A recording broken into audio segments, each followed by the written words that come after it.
How are you? మనం ఇవాళ equations of motion గురించి చెప్పుకున్నాం. ఈక్వేషన్స్ ఆఫ్ మోషన్ అంటే ఏంటంటే ఒక 5 ఇంపార్టెంట్ టర్మ్స్ని కవర్ చేస్తూ మన ఈక్వేషన్స్ అనమాట. U initial velocity, v final velocity, a acceleration, t time taken, s displacement. వీటిలో కొన్ని కవర్ చేస్తూ కొన్ని ఈక్వేషన్స్ అనమాట. ఈ ఈక్వేషన్స్ యొక్క ఇంపార్టెన్స్ ఏంటంటే వీటిలో మనకి కొన్ని టర్మ్స్ ఇస్తాడు, మనకి కొన్ని కనుక్కోవాల్సి వస్తాయి. మనం ఇప్పుడు ఈ వీటితో కవర్ అయిన టర్మ్స్ ఏమేంటి ఈక్వేషన్ అనేది చూసుకుని దాన్ని బట్టి మనం వాటిని సబ్స్టిట్యూట్ చేసి మనం చేయాలన్నమాట. ఇప్పుడు ఈ 3 ఈక్వేషన్స్ ఉన్నాయి ఇంపార్టెంట్, అవి డెరైవ్ చేద్దాం. ఫస్ట్ ఏంటంటే ఒక బాడీ ఏ దగ్గర స్టార్ట్ అయ్యి బి దాకా వెళ్ళింది అనుకుందాం. స్టార్ట్ అయ్యేటప్పుడు వెలాసిటీ యూతో ఉంది, అది చివరికి ఎండ్ దగ్గరికి వచ్చినప్పుడు వి అయింది. అంటే ఏంటి? యూనిఫామ్ వెలాసిటీ కాదు, వెలాసిటీ చేంజ్ అవుతూ వెళ్ళింది. ఆ వెలాసిటీ చేంజ్ అవుతూ వెళ్ళటాన్ని మనం యాక్సలరేషన్ అంటాం, అది డిస్కస్ చేద్దాం. Initial velocity u, final velocity v అనమాట. Next acceleration. యాక్సలరేషన్ అంటే ఏంటంటే యాక్సలరేషన్ అంటే rate of change of velocity. Rate of change of velocity ఏంటి? చేంజ్ ఆఫ్ వెలాసిటీ అంటే మనకి తెలుసు. Rate of change of velocity అంటే ఏంటంటే ఒక సెకండ్కి, ఫర్ ఎగ్జాంపుల్ సెకండ్ కనుక యూనిట్ అయితే ఒక యూనిట్ అంటే ఒక సెకండ్కి ఎంత వెలాసిటీ చేంజ్ అయ్యింది అనే దాన్ని మనం రేట్ అంటాం అనమాట. మీకు ఫర్ ఎగ్జాంపుల్ చెప్పాలంటే మనం ఎక్కడికైనా బయట ఏదైనా కొనడానికి వెళ్ళినప్పుడు కిలో రేట్ ఎంత అంటాం. రేట్ అంటే ఏంటి? ఒక యూనిట్ రేట్ అనమాట. అలా కిలో ఒక మామిడి పండు రేట్ ఎంత అంటాం. రేట్ అంటే ఏంటంటే ఒక సెకండ్కి యూనిట్కి ఎంత అనేది. ఇది మనం ఇప్పుడు ఈ చేసుకున్న వాటిల్లో ఇవాళ డిస్కస్ చేసే వాటిల్లో అన్నింటిలో యూనిఫామ్ యాక్సలరేషన్ అనమాట. అసలు యాక్సలరేషన్ అంటే ఇప్పుడు మనం చేంజ్ ఆఫ్ వెలాసిటీ అని చెప్పుకున్నాం కదా యూనిట్కి. యూనిఫామ్ యాక్సలరేషన్ అంటే ఏంటంటే యూనిఫామ్గా ఒకటే యాక్సలరేషన్ ఉంటుందన్నమాట. అది ఎట్లాగా ఫర్ ఎగ్జాంపుల్ మీకు చెప్తాను. ఒక యూతో స్టార్ట్ అయింది వెలాసిటీ. ఇక్కడ ఫస్ట్ సెకండ్లో యూ ఉంది, సెకండ్ సెకండ్కి వచ్చినప్పుడు యూ ప్లస్ ఏ అవుతుంది, థర్డ్ సెకండ్కి వచ్చినప్పుడు యూ ప్లస్ 2a అవుతుంది, ఫోర్త్ సెకండ్కి వచ్చినప్పుడు యూ ప్లస్ 3a అవుతుంది. అక్కడ ఏం గమనించాం మనం? దీనికి మధ్య ఉన్న తేడా ఏ అనమాట. దీనికి మధ్య ఉన్న ఇంక్రీజ్ ఏ. అంటే ఒక ఏ చొప్పున ఇంక్రీజ్ అవుతూ వెళ్తుంది వెలాసిటీ.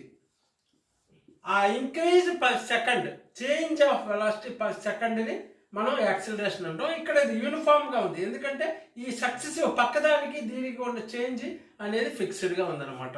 ఇవాళ మనం చెప్పే ఈక్వేషన్ ఆఫ్ మోషన్ అన్ని ఈ యూనిఫామ్ యాక్సిలరేషన్కి సంబంధించినవే మనం డిస్కస్ చేస్తాం అనమాట. యూనిఫామ్ యాక్సిలరేషన్ లేకపోతే ఏం చేయాలి అనేది ఇంటిగ్రేషన్ చేసుకోవాలి, అది తర్వాత అట్లాగా కొద్ది డెప్త్గా వెళ్ళాలి. ఇక్కడ రేట్ ఆఫ్ చేంజ్ ఆఫ్ వెలాసిటీని మనం యాక్సిలరేషన్ అన్నాం కదా, ఏ యాక్సిలరేషన్ సింబల్ ఏ అనమాట. రేట్ ఆఫ్ చేంజ్ ఆఫ్ వెలాసిటీలో first change of velocity by time అనమాట. Change of velocity by time అలా వేసుకుంటే మనకి రేట్ వస్తుంది. అంటే ఒక 10 వస్తువులు కొనడానికి ఒక 100 రూపాయలు అయింది అనుకోండి, ఒక వస్తువు ఎంత అంటే 100/10 అని వేస్తాం. అట్లాగే రేట్ కావాలంటే ఏం చేయాలంటే change of velocity by time వేస్తే ఒక సెకండ్కి ఎంత అనేది తెలుస్తుంది. ఇక్కడ చూడండి, చేంజ్ ఆఫ్ వెలాసిటీ ఇక్కడ వీతో స్టార్ట్ అయింది, యూతో స్టార్ట్ అయింది, వి దాకా వెళ్ళింది. చేంజ్ ఎంత? V minus u by time ఎంత? టీ.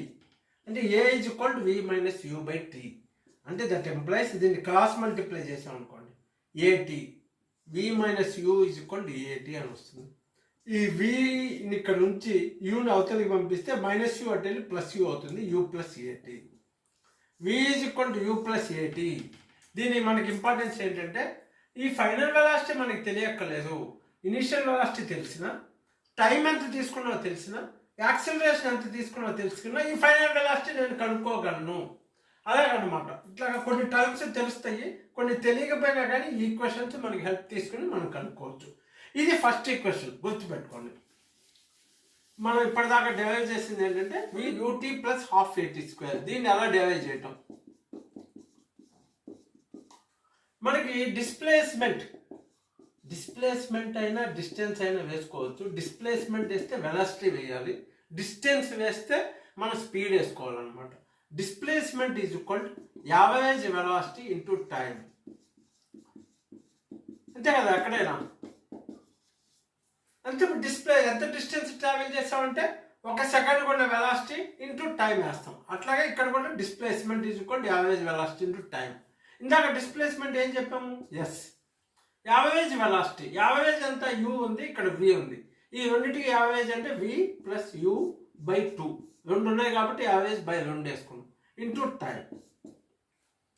ఇలా వేసుకున్నాక ఇందాక ఈ ఈక్వేషన్ వాడుకుంటాం అనమాట మిగతా రెండింటికి డెరైవ్ చేసుకోవటానికి. ఇక్కడ v ఈక్వల్ యూ ప్లస్ ఏటీ అని ఉంది. ఇక్కడ విని మనం ఎలిమినేట్ చేద్దాం. అంటే వి బదులు యూ ప్లస్ ఏటీ సబ్స్టిట్యూట్ చేసాము. Plus u by 2 into t. That is equal u plus u 2u plus a t by 2 into t. That is equal ఈ టీని లోపల వాడితో మనం ఇది చేస్తే 2ut ప్లస్ ఏటీ ఇంటూ ఏటీ స్క్వేర్ బై 2. దీన్ని మళ్ళీ బై 2తో డివైడ్ చేసాం అనుకోండి. 2u2 బై 2 అంటే u t plus a t square by 2 అంటే half a t square. S is equal u t plus half a t square. దీంట్లో యావరేజ్ వెలాసిటీ ఇంటూ టైం వేసుకుని ఇది మనం సబ్స్టిట్యూట్ చేసుకున్నాం. వి బదులు మనకి సెకండ్ ఈక్వేషన్ వచ్చింది. అంటే డిస్ప్లేస్మెంట్ తెలుసుకోవటానికి మనకి ఏమి ఇస్తున్నాడు ఇక్కడ? ఇనీషియల్ వెలాసిటీ, టైము, యాక్సిలరేషన్ ఇస్తే డిస్ప్లేస్మెంట్ తెలుసుకోవడానికి ఇది ఉపయోగపడుతుంది. నెక్స్ట్ మనకి third equation v square minus u square is equal 2as or v square is equal u square plus 2as. V square is equal u square plus 2as. దీన్ని ఎలా derive చేసుకోవాలి? V square is equal u square plus 2as. ఇది ఇప్పుడు derive చేద్దాం. దీనికి ఎలాగంటే మళ్ళీ basis దీంతోనే స్టార్ట్ అవుతాం మనం. ఇక్కడ displacement is equal to average velocity into time, ఇక్కడే స్టార్ట్ అవుతున్నాం. మళ్ళీ డిస్ప్లేస్మెంట్ అంటే s, average velocity v plus u by 2 into t. ఇక్కడ మీరు గమనించండి, దీంట్లో ఏముంది? ఏ పదం లేదు మనకి. ఎస్, టైం అనే పదం లేదు. అందుకని ఇక్కడ దీంట్లో వచ్చి టైంని ఎలిమినేట్ చేయాలి. టైంని ఎలిమినేట్ చేయడం అంటే వి ప్లస్ యూ బై 2. ఈ టైంని ఎలిమినేట్ చేయాలంటే ఇది ఈ ఫార్ములా తీసుకోండి. మళ్ళీ ఇందాక మనం చెప్పేటప్పుడు ఏం చేసాం? A is equal to v minus u by t అని చెప్పాం. ఈ టీని తీసుకొచ్చి దీన్ని యువతలకి పంపిస్తే t is equal to v minus u by a అవుతుంది. అంటే టీ బదులు v minus u by a అని దీంట్లో సబ్స్టిట్యూట్ చేసుకున్నాం. అంటే దీని నుంచి వచ్చింది. మొదటి దాని ఈక్వేషన్ ఇంకొక ఫామ్లో మనం వాడుకుంటున్నాం అనమాట. V minus u by a t బదులు. ఇక్కడ చూడండి, v plus u into v minus u, a plus b into a minus b, a square minus b square అంటే v square minus u square. 2a 2 into a 2a. ఇది చూడండి, ఈ 2aని దీన్ని cross multiply చేస్తే 2as is equal v square minus u square. ఈ v square u minus u square ఇటు పక్కకి తీసుకొచ్చాం అనుకోండి, v square is equal u square plus 2as. ఇలాగనమాట.